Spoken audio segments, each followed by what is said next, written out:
Bonjour, chers amis, amis de la Sangha des Sistes et tous les invités aussi.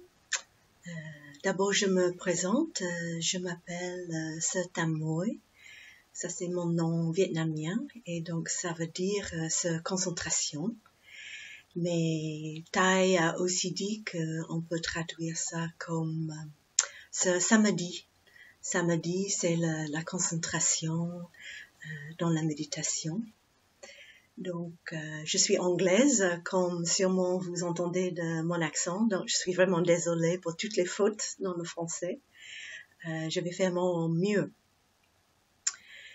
Donc, vous avez déjà entendu des éléments de l'orientation. Je vais continuer. Et je vais continuer avec la méditation assise. Peut-être je peux dire d'abord que comme le thème de cette retraite, c'est gratitude de la terre, pour la terre. Je crois que ce qui est très important, c'est que si on veut vraiment donner quelque chose pour notre chère terre, si on veut vraiment la protéger, il faut que nous d'abord, on soit vraiment stable. On doit être vraiment nourri, calme, reposé, stable. Et comme ça, tout ce qui jaillit de nous va être juste. Sinon, on va agir avec la colère, on va réagir et peut-être on va créer plus de problèmes qu'il y a déjà si on agit avec la colère. Donc, moi, j'aime beaucoup la méditation assise. C'est peut-être pour ça que j'ai choisi de parler de ça. Je trouve que c'est un moment, peut-être c'est le moment le plus précieux de la journée pour moi. Et peut-être je peux commencer par dire que c'est bien de trouver la meilleure posture pour faire ça. Je suis sûre qu'entre toutes les retraitants ici en train de m'écouter, il y aura des gens qui ont pratiqué depuis très longtemps, donc excusez-moi pour redire les mêmes choses, mais peut-être il y aura des tout débutants, donc c'est important de poser certaines choses. Donc pour trouver la posture, c'est très important. Et c'est sûr qu'il n'y aura jamais une posture parfaite, parce que s'il y a une chose que le corps n'aime pas, c'est de rester immobile. Et tôt ou tard, même avec le plus confortable posture, on va vouloir bouger. Donc, on va se donner les meilleures chances d'être bien dans son posture. Donc, on peut bien sûr s'asseoir par terre. Pour ceux et celles qui aiment bien faire ça, vous allez prendre un coussin. Peut-être vous avez déjà les coussins de méditation exprès. Ou sinon, quand vous êtes à la maison, ce qui est génial, pour avoir un coussin qui est assez ferme, parce qu'un coussin qui est tout ramollo, ça va pas du tout. En mousse, ça va pas du tout. Donc, vous pouvez prendre une couverture, par exemple une couverture en laine, et la rouler très fermement. Et là, vous allez avoir une super bonne base pour s'asseoir dessus. Quelque chose de ferme. Donc, vous pouvez vous mettre avec les fessiers sur le coussin. Et vous pouvez imaginer que le coussin, en fait, c'est comme une cale. Ça va aller juste un peu derrière la ceinture pelvienne, comme ça. Donc, vous n'allez pas être assis sur le coussin, mais le coussin va venir un peu comme une cale derrière. Ce qui est important, c'est d'avoir les genoux sur le sol. Donc, vous allez être comme un trépied avec le poids de votre corps sur les fessiers, sur le coussin, et les deux genoux sur le sol. Et vos deux pieds peuvent être soit côté à côté, ou sinon, bien sûr, vous pouvez mettre un pied sur la cuisse opposée, si ça c'est confortable pour vous. Tout l'art du posture, c'est de trouver la bonne hauteur de votre coussin. Et si, quand vous êtes sur votre coussin, vous avez les genoux qui flottent un peu comme ça, qui ne touchent pas le sol. Peut-être il faut trouver un coussin plus haut, même 2 coussins, pour que les genoux puissent toucher le sol. Ou sinon, vous pouvez prendre encore 2 coussins et les mettez sous vos genoux pour les soutenir. Parce que si les genoux flottent, tôt ou tard, ça va être très douloureux et vous n'allez pas pouvoir rester tranquille. Si jamais ces idées de posture, ça vous va pas du tout non plus, vous pouvez toujours prendre votre coussin, peut-être un coussin assez gros, sinon 2 coussins ou une bonne couverture roulée, et vous vous mettez aux genoux et vous glissez votre coussin entre les chevilles et comme ça vous êtes agenouillé mais avec les fessiers sur le coussin.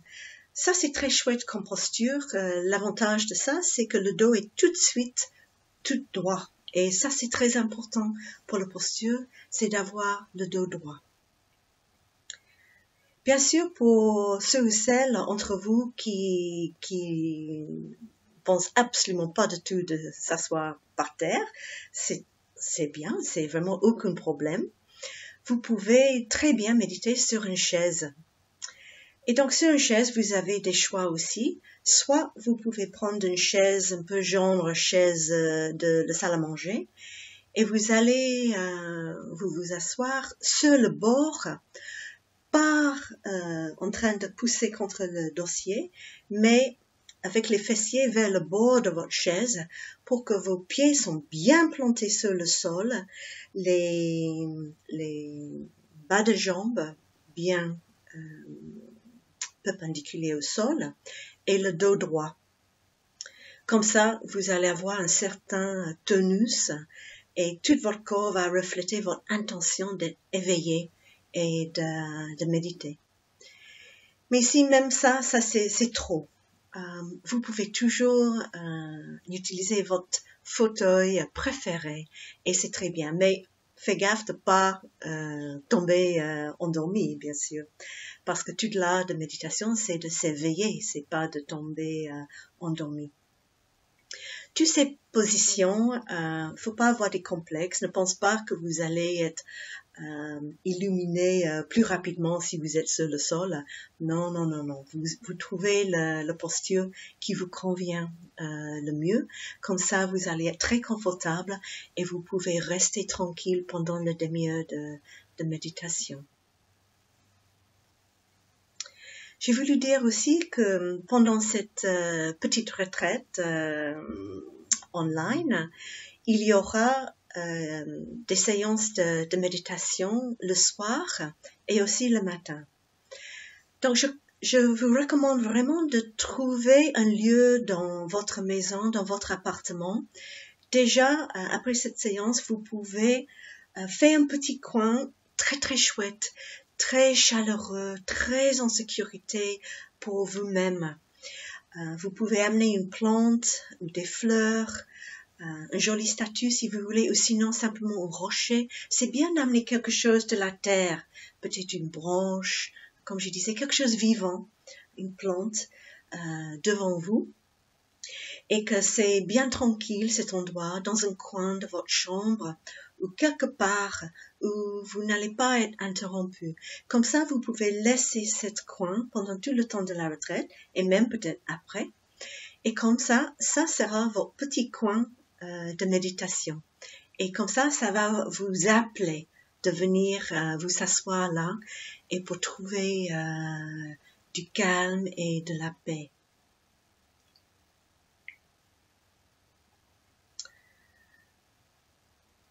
Donc, on va déjà faire un petit exercice comme ça.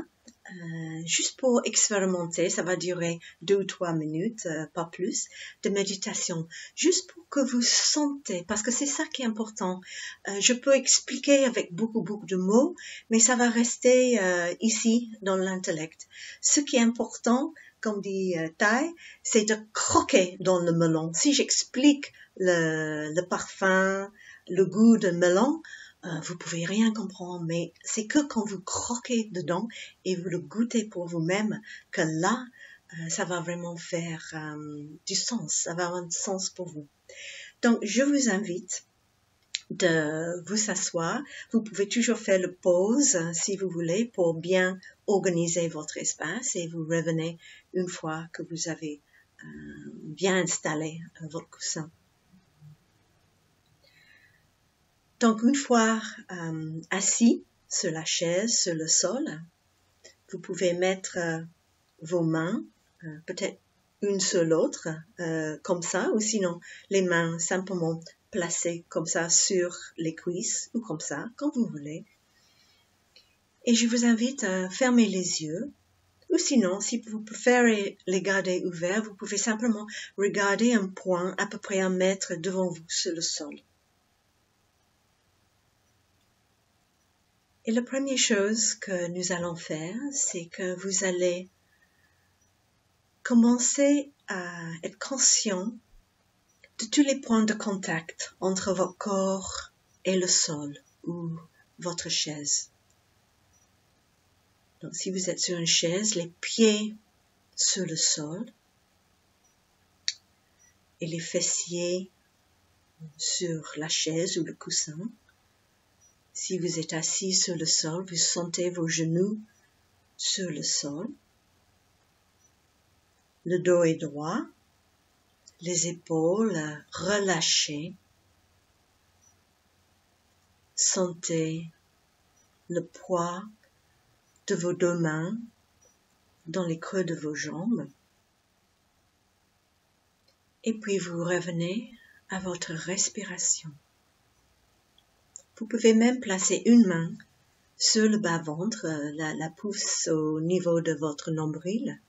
Et quand vous inspirez dans votre main et vous sentez votre bas-ventre se lever. Et puis, sur l'expire, vous sentez votre main et votre bas-ventre se baisser. Donc, inspire, le ventre se lève. Expire, le ventre se baisse. Et on continue comme ça. On n'a pas besoin de changer le rythme naturel de votre respiration.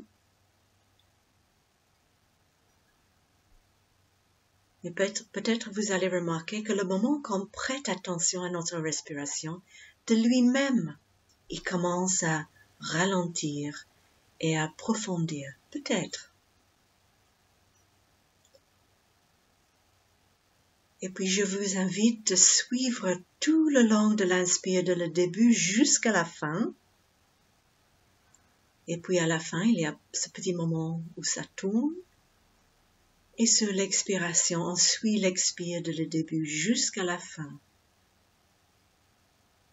Il y a ce petit moment où l'expire devient une inspire. Et c'est votre corps qui sait respirer.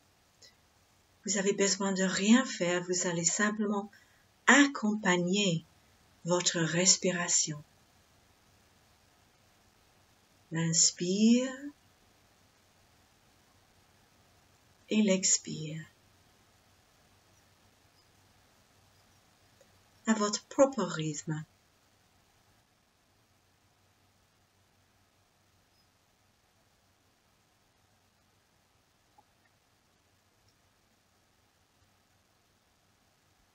Et puis peut-être vous allez noter qu'il y a les sensations ailleurs dans le corps, les tensions. Et si vous notez ça, vous pouvez simplement inspirer dans ces tensions, envoyer de l'amour, de l'oxygène dans ces muscles. Et sur chaque expiration, vous relâchez toutes les tensions avec l'expire.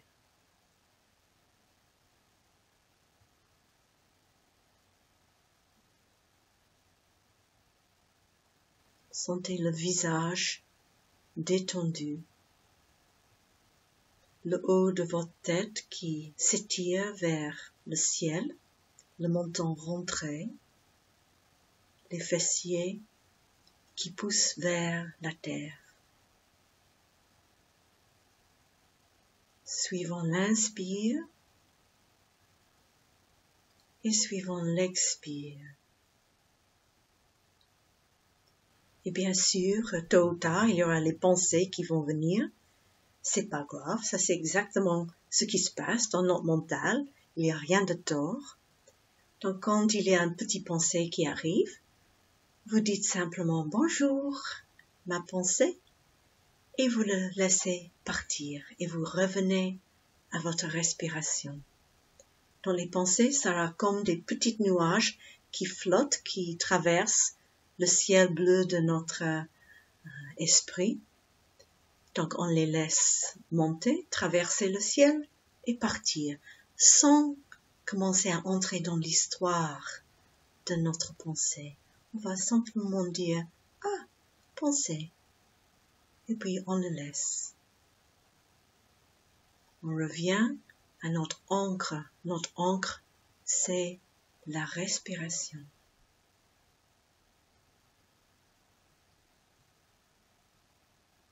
Et puis, je vous invite de réouvrir les yeux. J'espère que vous avez bien goûté quelque chose là dans cette mini-respiration et vous allez avoir la chance de pratiquer ce soir une méditation en silence et les matins, ce sera des méditations guidées où il y aura une phrase proposée sur chaque inspire et des mots de clé après pour chaque inspire et chaque expire pour vous donner une direction pour vos pensées. Si jamais pendant la méditation vous sentez vraiment une grosse douleur ou c'est vraiment pas confortable, bien sûr vous pouvez changer de position, mais je vous invite avant de changer de position, de vraiment prendre conscience, il y a une douleur, et puis tout en pleine conscience, de très lentement, avec beaucoup de gentillesse et bonté veillante, vous changez la position de votre corps et vous recommencez à suivre la respiration.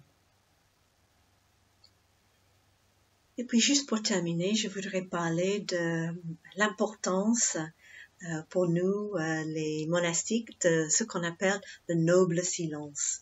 Donc pourquoi le silence est noble? C'est parce que c'est un vrai refuge pour nous.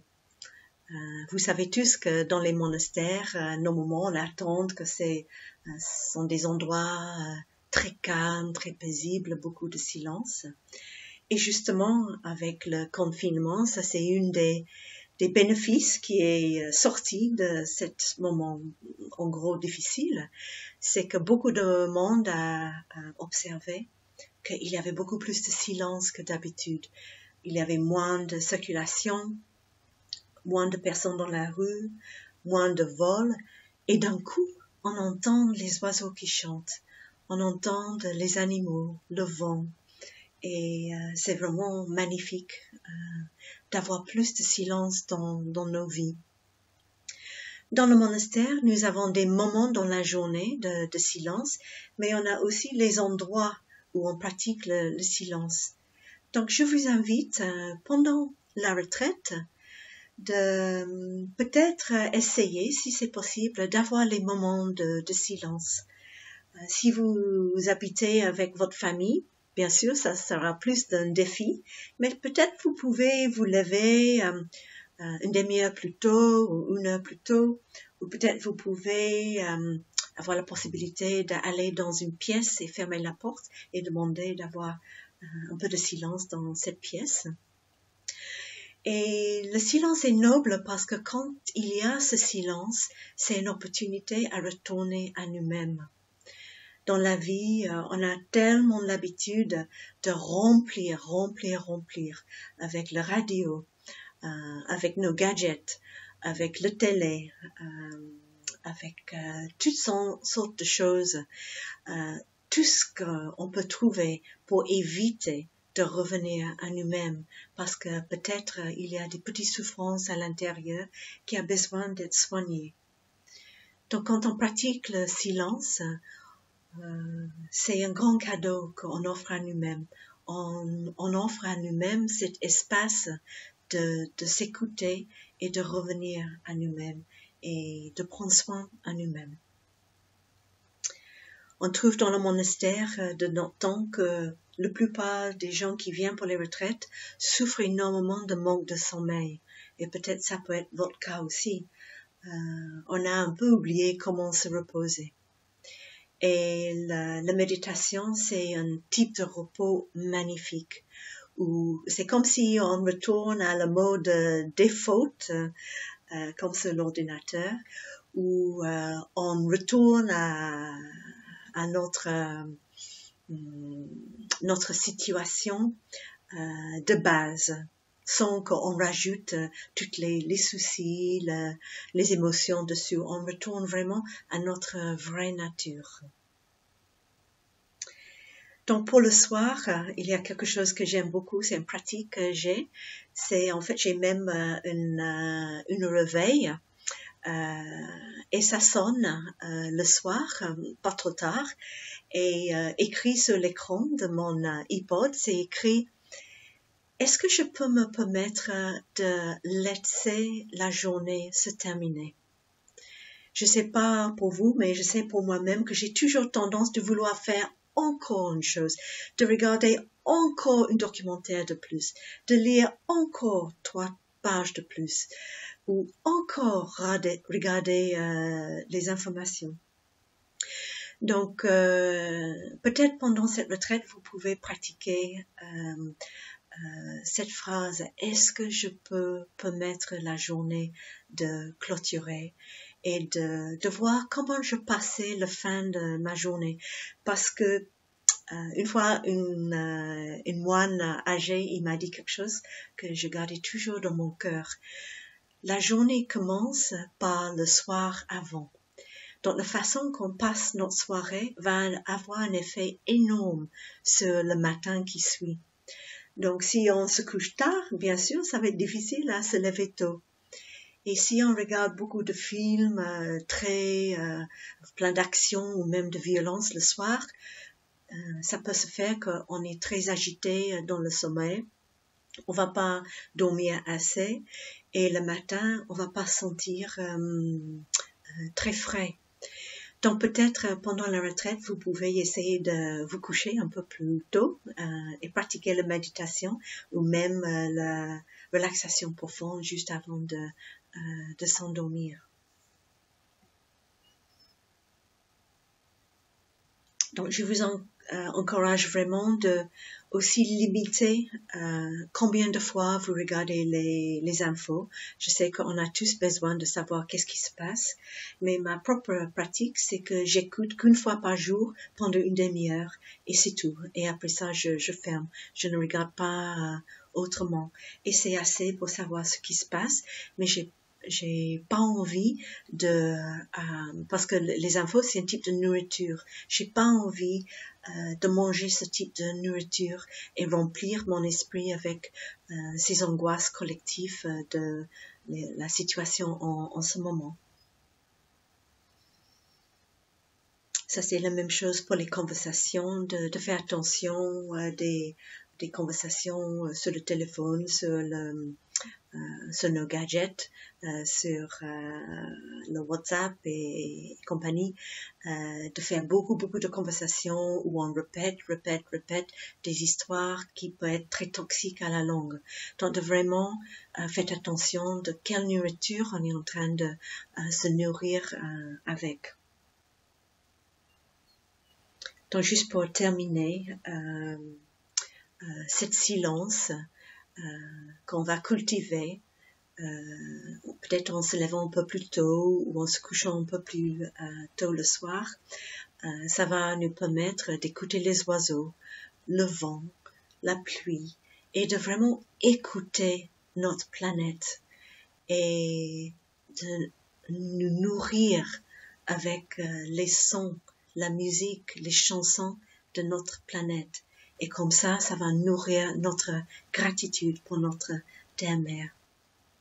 Merci beaucoup pour votre écoute et je vais